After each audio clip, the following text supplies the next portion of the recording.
اسے ہر آئینے میں ایک کتا دکھائی دے رہا تھا۔ اس کتے نے کبھی اپنے آپ کو اتنے دشمنوں کے درمیان پھنسا ہوا نہیں پایا تھا۔ اگر ایک آدھ کتا ہوتا تو شاید وہ اس سے لڑ کر جیت جاتا، لیکن اب کی بار اسے اپنی موت یقینی نظر آ رہی تھی۔ کتا جس طرف آنکھ اٹھاتا اسے کتے ہی کتے نظر آتے۔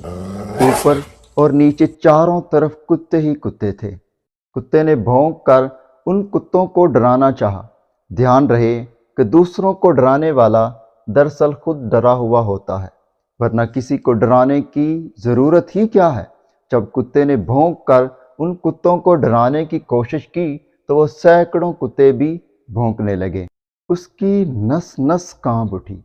اسے محسوس ہوا کہ اس کے بچنے کا کوئی راستہ نہیں، کیونکہ وہ چاروں طرف سے گھر چکا تھا۔ صبح چوکی